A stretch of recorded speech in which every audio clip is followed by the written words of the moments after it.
And now, ABC's 2020.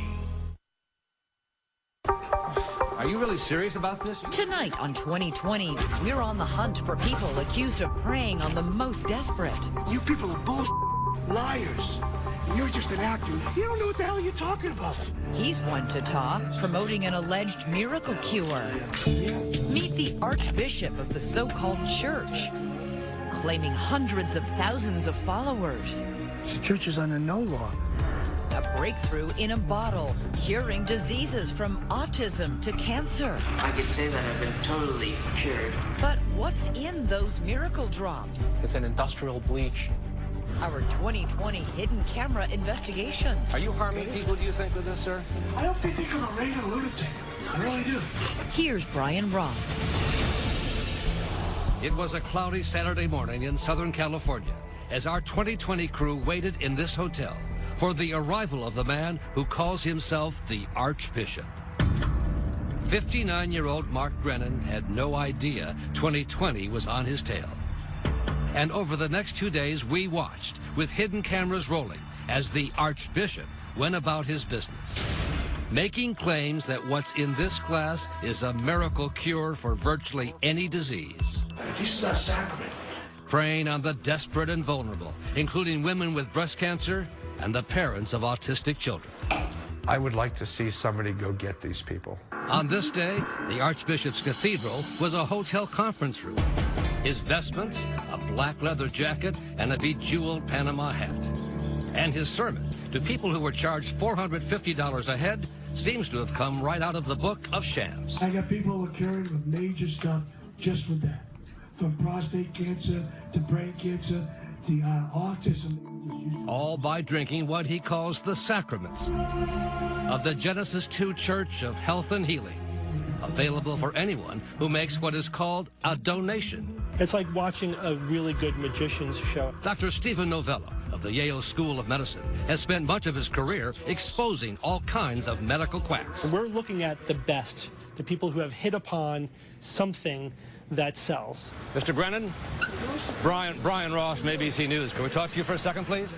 And when it came time to ask the Archbishop about his miracle cure and preachings, We're a church, and we have sacraments we use. This can cure all these diseases. it quickly turned ugly. We're a piece of they say in Spanish. Quite the language from an archbishop. Liars. And as you will see, it got even uglier. Stupid son of a bitch. For years, Mark Brennan has targeted people he calls the uneducated and simple, traveling the world, from Africa to Latin America to the Caribbean, making a good living as a man of the cloth. And now in the U.S., with slick internet videos, I could say that I've been totally cured. and under the guise of a church, the Archbishop and his supposed miracle cure, called MMS for Miracle Mineral Solution, are attracting an online congregation of followers that they say numbers in the hundreds of thousands. Vulnerable, desperate people are always going to be targets for con men. If somebody swoops in with the miracle solution to your health problems, there's a huge emotional motivation to believe them. I've used it on my children. Among the church's testimonials, this video from a licensed California doctor, John Humiston, who appears to endorse MMS. But when we set out to verify the claims of Dr. Humiston, he told us he no longer uses MMS and never believed it could cure any disease. You regret having done that? At this point, yes, I'd say I regret having done that, yeah. To find out what's in this miracle cure, we first went undercover in Houston to get our hands on some of it. 2 2020 producers signed up to become church reverends at a weekend session, with dozens of people attending at a cost of $450 each. Just too loud or not? That's okay. It's safe because it's an oxidizer. Featuring a clip of that California doctor who actually says he doesn't believe it cures any diseases. At the end, a quick investiture and an official-looking ministerial accreditation signed by Archbishop Brennan. It's a get-out-of-jail-free card, to sell snake oil. As members of the church, our producers ordered a shipment of the MMS, $150 for these small bottles. We took our miracle cure to a respected testing laboratory. And the results were as expected. Nothing miraculous about it. Essentially, a kind of chlorine. MMS is an industrial chemical. It's an industrial bleach. Dr. Paul Wong is the Senior Vice President of Autism Speaks. The fact that anybody would suggest that you should give this to somebody is ridiculous. This is scary, dangerous stuff. In fact, look what happened when we poured some of it, undiluted, onto a pair of jeans. The denim turned white through both pant legs. And Dr. Wong says, even at the prescribed much smaller dose, it's still a danger. And that's what it's doing in the gut of the kids who are given this. There's nothing good that MMS is doing. Yet MMS is being aggressively pushed by the church to parents of autistic children desperate for a cure, says Roland Eggers, the father of 12-year-old Mitchell. You thrive on this illusion that you're going to somehow fix your kid. That's good. Put that in there. Or that one day you're going to un-autismize your child. But Eggers says he quickly knew to stay away from MMS for his son. Let's walk down to the chicken coop. After doing just a little online checking. They've got their own Facebook group. There are people admitting to using this stuff on their children. The children are experiencing side effects like loss of bladder control. They're developing these strange facial rashes, which are more like chemical burns, actually. We're talking about autistic children. A great many of them wouldn't be capable of telling you if this was bothering them. And for women with breast cancer, relying on MMS could be potentially fatal if used instead of established medical treatments. The pharmaceuticals. But that's what Archbishop Brennan was preaching just this month on his church YouTube channel. Rely on MMS, not mammograms or doctors. If you get breast cancer, I don't guess they deserve it, you brought it on. I think that kind of advice is terrifying. Dr. Jennifer Ashton, ABC's senior medical contributor, was appalled to hear what the Archbishop had to say.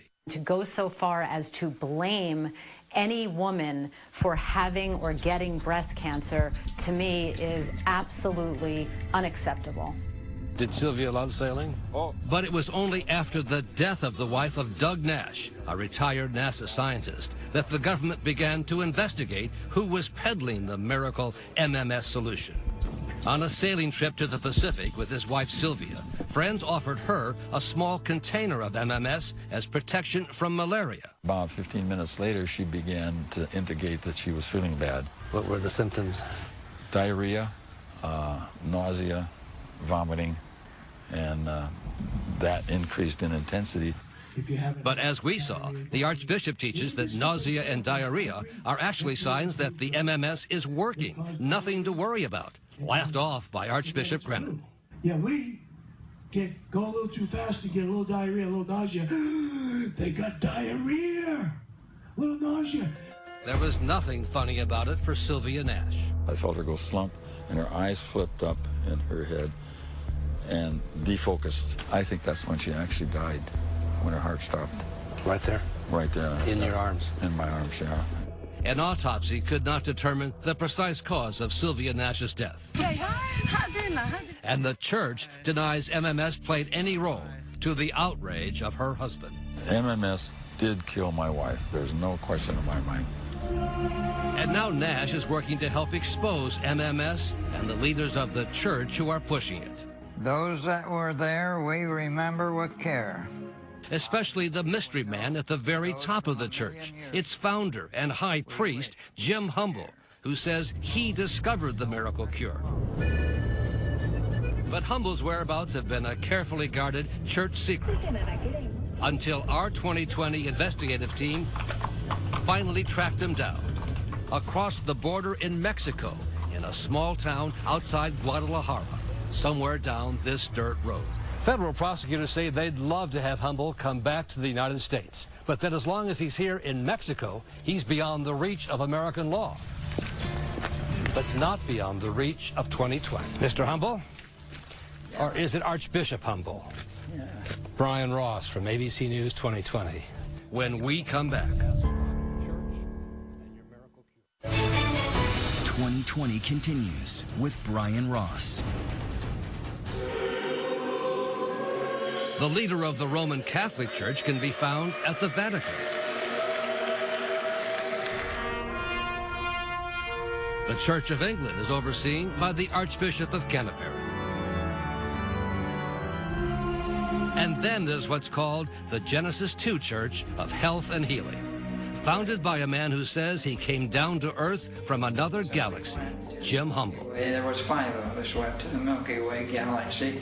And as wacky as he seems, he says hundreds of thousands of Americans are now buying what he has been preaching, a miracle cure for virtually every disease, from autism to breast cancer, called MMS, for Miracle Mineral Solution. Hundreds of thousands of lives have actually been saved up to this time. Mr. Humble? Or is it Archbishop Humble? Brian Ross from ABC News 2020. And when we caught up with him in Mexico, without his church vestments of white pants and bejeweled Panama hat, Humble hardly seemed like the high priest of a church. The government says what you're selling is poison, that you're hurting people, you're hurting children. There may have been deaths. What do you say about that? I say it ain't true. You stand by this? Well, of course. You think that's a good thing for children to take? I do, yes. Women with breast cancers take this, you think? Many women with breast cancer have been cured. Is there any proof of that, sir? I have. There's no proof of that, and you know it. Thousands. Aren't you just a con man? Well, I don't think so. But in the wake of the death of Sylvia Nash, federal authorities opened an investigation of the MMS network, resulting in the conviction of one of the MMS distributors, Daniel Smith, a follower of Jim Humble, now serving 4 years in prison for selling MMS as a drug. He turned a profit, and people were buying it, believing that it would help them. Assistant Attorney General Ben Miser says email evidence showed Smith was in it for the money, that he and others in a company he formed expected to become $6 million men by selling the miracle cure. And that was all at the expense of individuals who were made sicker. And with the church claiming that millions of MMS kits have been sold and some 1,700 reverends who have gone through training seminars, there's big money at stake. You take $100 for every head, don't you? Something like that. But when pressed for details about his cut, the money didn't matter. One reason, I suppose. Church leader Humble became unhappy with our questions. I'm tired of this interview. I'm going to leave. Sorry. As long as the high priest Humble stays in Mexico, it may be difficult for American officials to investigate him, offering us a papal wave goodbye. And his number 2 man, Archbishop Brennan, boasts the law can't touch him either because he's part of a church offering a sacrament. The church is under no law. That's why you can go to a church and get political asylum. A priest can give a kid alcohol, minor, in public and not get arrested. The cloak of religion does not protect illegal conduct from prosecution. So by calling it a sacrament of a church that they've created, they're still open to prosecution? They could still be prosecuted, yes, if they are selling it in order to cure diseases and are telling people that it will cure diseases. Protocols, sacraments. The Archbishop says the church is collecting donations for the miracle cure, not selling it. Help us, help others. But as we saw in our undercover investigation, Brennan continues to make his outrageous claim. What would you use this for? The cancers, the Lyme disease, Parkinson's, stuff that's taken a long time to heal, and usually within 3 to 6 months they're fine. He says that it can cure pretty much anything. Among those who paid $450 to be inside the supposed church service, our 2020 undercover reporter, Lisa Bartley, of our Los Angeles station KABC, with her iPhone in hand. He told you this would cure breast cancer. He says that that's the very easiest thing that they can cure. In fact, he says all kinds of cancer. Okay? Just with the 1 drop an hour. From prostate cancer to brain cancer to autism. Plus HIV. We get rid of that quick. Easy. Leukemia in children. We got some kids with leukemia. We did 10 hours a day. Okay? Mr. Brennan, Brian Ross, ABC News. Can we talk to you for a second, please? But once outside his hotel conference room pulpit, the Archbishop didn't seem very eager to talk about his miracle cure. Are you harming people, do you think, with this, sir? No. You're not?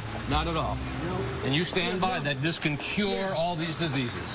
We cure many things. Now joined by his son, also a self-ordained bishop in the church, Brennan had a lot to say about us. ABC's bullshit. Who owns that? The Rothschilds? Huh? What are Who you owns talking these about? banks? Are you really serious? You're really lost, man. You're so out of touch. You are so out of touch. Do you with honestly? reality. Yes, let me ask you a question. You Do you are let me ask you- ABC, CBS, Fox News. You're all liars. It's all scripted. This guy's an actor. Are you really serious about this? You You're think an this? actor.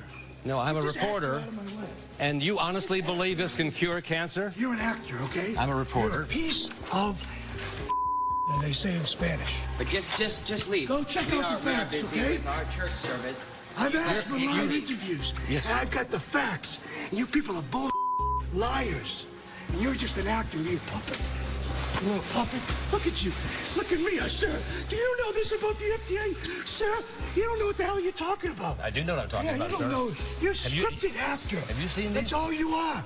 Enjoy yourself, buddy. You stupid son of a bitch. And then the Archbishop went back inside to his church service to tell his congregation about the encounter of 2020, saying he looked forward to our investigative report. I hope they think I'm a raving lunatic. I really do. Because we gotta get people's attention, you know? MMS as a medicine is a fraud. MMS is not a medicine. It's a dangerous substance. It harmed me greatly by causing my wife and my partner in sailing to be no longer with me. I don't know that I have the depraved enough mind to actually explain how these people are motivated or how they live with themselves.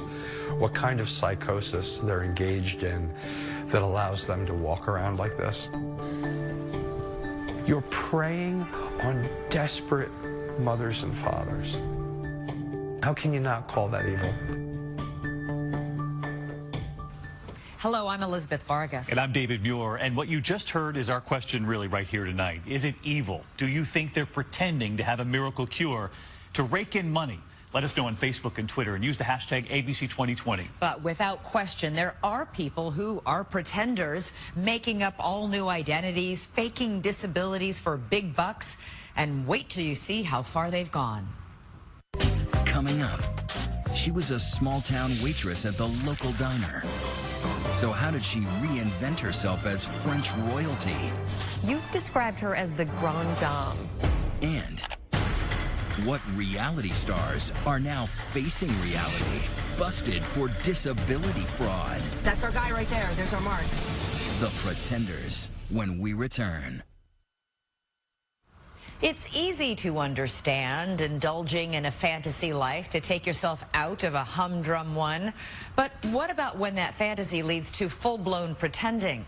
Rebecca Jarvis with someone who went from serving French fries to serving up a scam as a French royal. Once upon a time, the story goes, a little girl grew up in a fairy tale castle on a sprawling estate under towering trees. Her name was as impressive as her home, Genevieve de Montremer. Her childhood, a storybook tale, which begins our story too. Genevieve told the world she'd been born into the Rochechouart family, one of the oldest noble families in France, dating back to the 800s. That's when Charlemagne ruled the Western world and algebra was invented. The Rochechouart family is one of the famous family of France. It's quite a well-known name. This is no movie set, no theme park. It's the actual family castle that dates back to the 13th century. Genevieve's resume was equally impressive. Educated at the finest European schools, earning degrees to match her pedigree. She was an MD and a PhD. In genetics.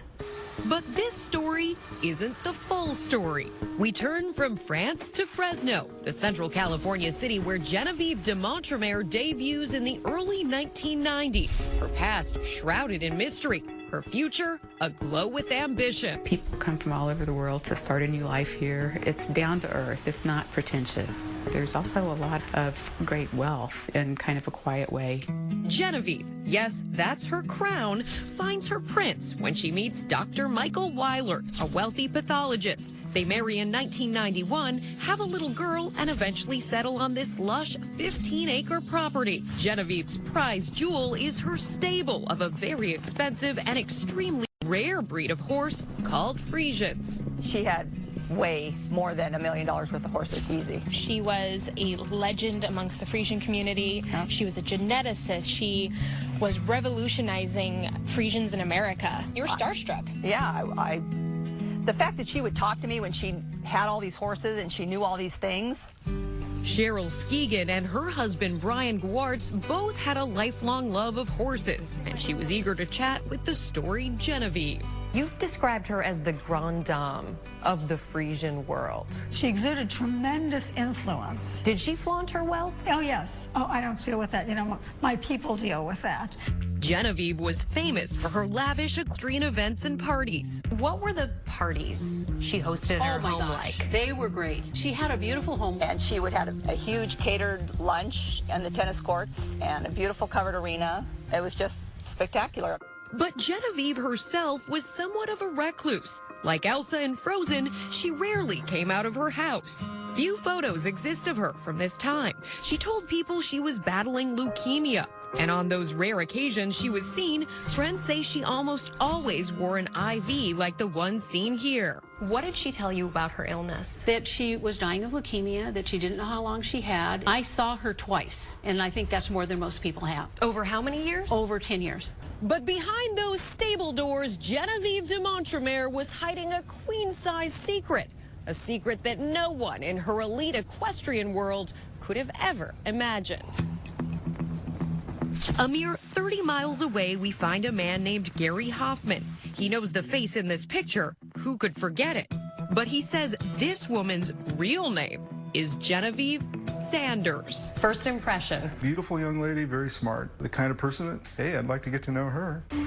Genevieve Sanders was an all-American girl from Lindsay, California, the daughter of a farmer. She never earned a PhD, and he says she didn't know much French. Gary met her while she was a student at Fresno State University, and he was a teaching assistant. We got to know each other quite well, just hanging out here, going over to the library next door. After 2 years, the farmer's daughter and teacher tied the knot. They lived on a tight budget, not quite in a shoe, but in a very modest home. Genevieve took waitressing jobs to keep the cupboard from going bare. But that crown was real, just wasn't from France. Check out her sash in this picture. Yes, Genevieve Sanders was the reigning national raisin queen. Here she is arriving on a 2-week trip to Japan to bolster raisin sales around the Pacific Rim. She seemed to really enjoy the spotlight. Yeah, she definitely enjoyed it. She enjoyed that little bit of taste of low-level celebrity she had. She could sort of see how this could be transformed to something else. Now, at this time, Madonna was queen of the pop charts. That's important because Gary says her transformation from Michigan girl to global superstar inspired his young bride. Genevieve was very much into that and how a young woman could put on this persona and through all these videos project herself in this character. The metamorphosis is gradual. Genevieve starts adopting a French accent while she's waiting tables at the Sutter Bar and Grill in Fresno. What did you think at the time? I thought it was kind of funny. At home, she would get in front of the mirror and say a few words. I just became to think that it was reinforced, it was rewarded, it was something that people liked to talk to her. She became that much more interesting. The act worked. It brought bigger tips, and soon Genevieve is almost going full-time French, even at home. You had to have realized at some point this is a little kind of crazy behavior. She was my wife, and I loved her. Eventually, Gary starts looking for an exit out of the land of make-believe. Divorce papers are his ticket. I'm glad I'm out. Years later, Genevieve was able to fully realize her phony French dreams when she married the wealthy Dr. Weiler. Her plebeian past has been replaced with the fabricated tale of her noble birth. And it might have worked, but some say she starts to take the Marie Antoinette act too far. She could hurt you. She could hurt you emotionally, she could hurt you financially, and she was mean. I did something that upset her, and at that point I was supposedly not allowed on our property. But how can you stay angry with a woman dying of leukemia? It was no secret. Genevieve's failing health is even the subject of an article in this National Horse magazine. Then in late 2007, her husband announces that Genevieve succumbs to her illness. But was her end just the beginning? Coming up, chapter 2 of our story, as both Genevieve and her buried past return with a vengeance. I was flabbergasted. I couldn't breathe for a second. It was just unbelievable. 2020 returns with The Pretenders. Chapter 2 of our tale picks up with the news that Genevieve de Montremer has died, and the heartbroken world of Frisian horse breeding prepares to bid her adieu. They dedicated the national show to her. You know, she was like a heroine. This sorrowful obituary pays tribute to the matriarch of the Frisian community. People were devastated. But there's no funeral. Her friends are told this is because her body has been buried back in France according to an ancient family ritual. The French family in France, they took her heart, put it in a cathedral. Her French death certificate, seen here, circulates among the grieving horse community. Back in California, Genevieve's distraught husband, Michael Weilert, says he can no longer bear to live here without his wife. He puts the place up for sale, touting it as a hot property built and decorated to the standards of excellence demanded by the French aristocracy. Asking price, $2.3 million. Cheryl Skegan and Brian Gewertz were in the market for a property for their horses. How was Michael Weilert coping with his wife's death? He stood in front of the front door with us and actually cried over his wife's death.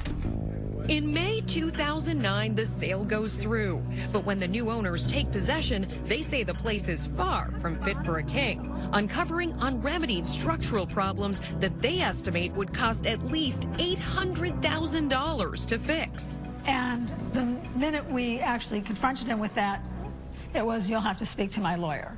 In preparation for their lawsuit, Cheryl and Brian say they come across something startling. That's Genevieve's signature on the deed to the property. But zut alors, it's dated March 20th, 2008, almost 4 months after she died. I was flabbergasted. I couldn't breathe for a second. It was just unbelievable. We thought the deed was forged. And then we got the notary, and the deed was not forged because he remembered meeting Genevieve de Montremer. How was this possible? You know, it was just unbelievable. They dig deeper and find her first husband, Gary Hoffman, and he reveals her other big secret. Genevieve is a phony francophone. You are called in to be deposed. Yes. Were you surprised?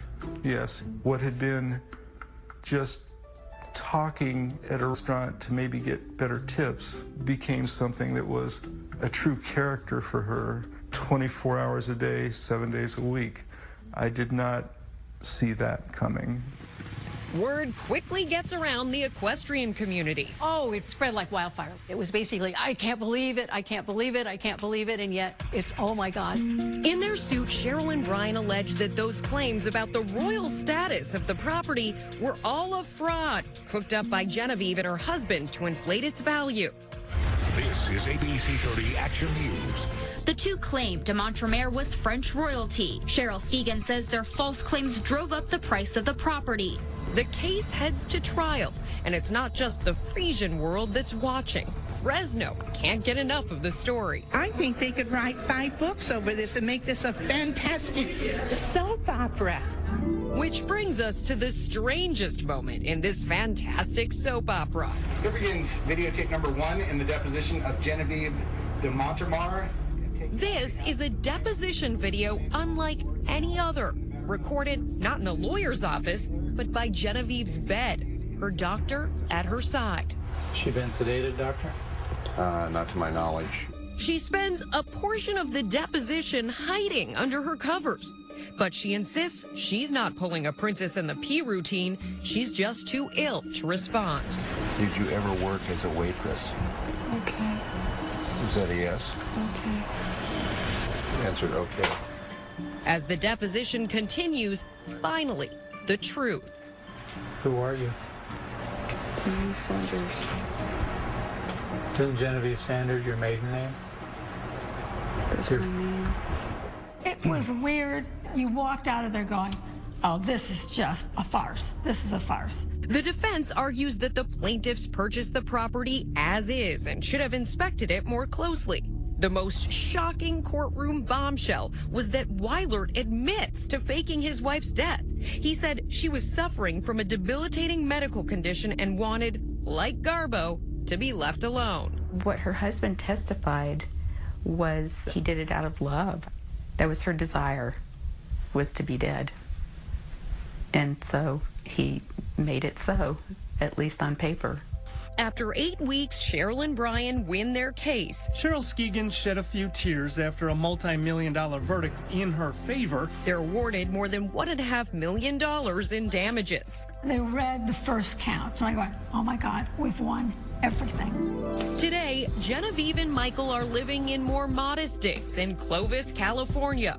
Clovis, by the way, is also the name of a medieval king. Perhaps the closest she will now come to French royalty. Genevieve and her husband turned down our request for an on-camera interview.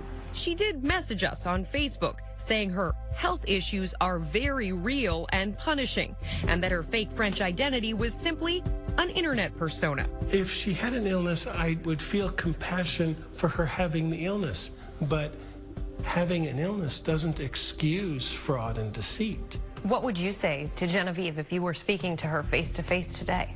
Stand on your own 2 feet and apologize to all of the people that you hurt. Own up to this and then continue on with a better life, because you can get forgiveness. Sounds like Brian and Cheryl haven't given up hope that there still could be a happily ever after. Next. Kathy Caswell, come on down. Remember her? The poster child for workman's comp fraud? You've seen her busted. Tonight, she's got company that might surprise you. Reality TV stars. Busted. When The Pretenders returns. Is it workers' comp or workers' con? People pretending to be too sick to work, but then caught in the act, going wild away from the office. It might look funny, but it is not a laughing matter when you, the American taxpayer, are then stuck with the bill. Here's Cecilia Vega. Kathy Caswell, come on down. Who could forget this woman who said she was too hurt to work, yet spun the big wheel on The Price is Right? Or the beauty queen who sashayed down the runway on a foot that she supposedly injured on the job. Tonight, meet a new member of our fake injury Hall of Shame, stalwart fisherman Paul Hebert. He harpoons, hauls, and heaves gigantic bluefin tuna fish on National Geographic's reality show, Wicked Tuna. It's like tying a rope onto a train. But at the same time, Hebert was reeling in big Hollywood bucks. Prosecutors say there was something fishy going on. Now under fire, a TV reality star who said he couldn't walk properly.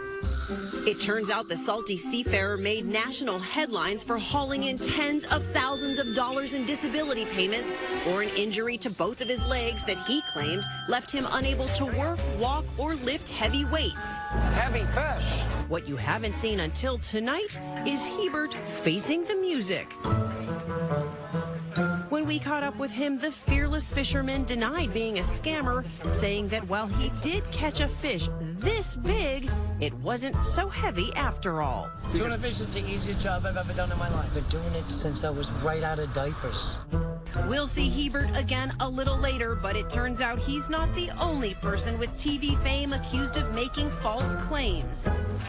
Meet Joseph DeRico, a former New Jersey cop who sustained a left leg injury on the job, resigned from the force, and started collecting a $70 grand a year pension for total disability. But watch as DeRico shows up here on the True TV reality show Bear Swamp Recovery. And like a crazed grizzly, he plucks grown men from monster trucks and tosses them aside like rag dolls. When you're totally and permanently disabled, what do you get? You get 66.6% of your salary tax-free for the rest of your life. John Sergio served on the New Jersey Retirement Board that pulled the plug on DeRico's pension after they saw his reality show stunts. If he could do this, he could be a police officer. Dorico is appealing the decision. Now, all these scammers just couldn't stay out of the spotlight, which investigators say made it a cinch to catch them. But intrepid New Jersey private eye Barry Kroll knows that most fake injury investigations take a lot of time and creativity. That's our guy right there. There's our mark. We've been out sleuthing with Barry before, and she will go the distance to get the surveillance goods she needs to make her case. I've seen you put on wigs. I've seen you drive like crazy. Is there anything you won't do to get your guy? There's not much that I won't do. One case took years for Barry to bust. A plaintiff who sued for medical malpractice, saying when he tried to go bass fishing, he had problems because of a botched abdominal surgery. Now, this is somebody who says he can't bend, he can't, everything's uncomfortable for him. Barry follows the suspected cheater as he gingerly makes his way to a doctor's appointment. He's looking sad. Watch, he'll lift up his shirt and start to rub his stomach. Oh, ouch. After leaving the doctor, he heads here. And that is not a prescription he's picked up. Leaves there, he goes to a liquor store. He must have come upon some sort of remedy in that liquor store, because even in all that pain, he picks up his rods and heads to the bay. He hops this guardrail and he starts walking down. He's ready to fish. I can vouch, that is no cakewalk down to that pier. Treacherous is the way I would describe it. They say fishing is therapeutic, but this is truly miraculous. The fisherman had claimed he was too hurt to cast over his head. He's holding the fishing pole, as somebody normally would. He's got his bait on it, and he's whipping it behind and over. Right over his shoulder. Right over the shoulder. When presented with the video, Barry says the plaintiff quickly settled the case. When gotcha video is the goal, Chicago private eye Bob Keene will also go to any length to get it. I've seen him in action from the woods to the roads. And here we go. Oh my God. You love the chase, Bob. Absolutely. You have to be a little crazy to do this job. Crazy? I don't know if the word's crazy. Ambitious, persistent, clever, creative. This might be Bob's most extreme challenge yet, an endurance obstacle course. He's here to track one of the contestants, who Bob says is faking an upper body injury that supposedly left the man too hurt to work. The insurance company handling the claim didn't want us to show his face. Bob begins the race not really knowing what he's in for. That was ice water. And he channels his inner Rocky.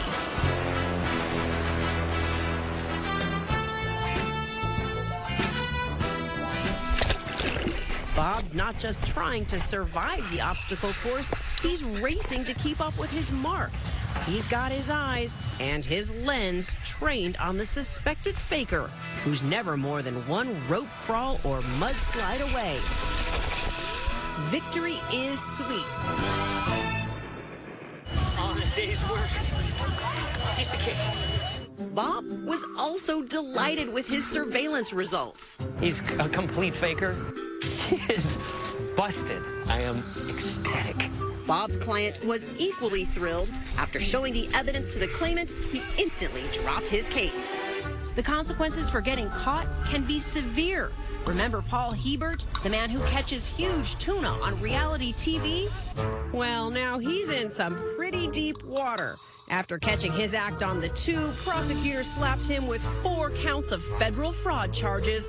Our team caught up with Hebert outside the courthouse the day he was indicted. Did you scam the government while you were collecting disability on that fishing boat? Absolutely not. But earlier this year, Mr. Wicked Tuna changed his tune, pleading guilty to fraud and paying over $53,000 in restitution. So now who's on the hook? You want a tuna melt? And now we'll look at next week's special 2020, the Chandra Levy murder case that dominated headlines here in this country. Rumors of a covered-up affair with Congressman Gary Condon. But now, 15 years later, just as her convicted killer Ingmar Gwandike was about to get a new trial, a bombshell twist that could bring the whole court case back to square one. The story that transfixed the nation. An intern found dead in the park. It's painful. You don't heal.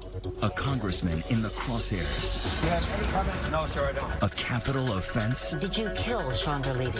I did not. Now for the first time, the woman who blows the case wide open. This is where you recorded it all. I honestly thought he's going to kill me. With the secret 7-hour recording never heard. Don't go there. Stay away from that. That could change everything. This is all worthy of a television show. I feel like I'm in the House of Cards. And that is our program for tonight. I'm Elizabeth Vargas. And I'm David Muir. From all of us here at 2020 and ABC News, have a great night, a great weekend, and happy Halloween. Good night.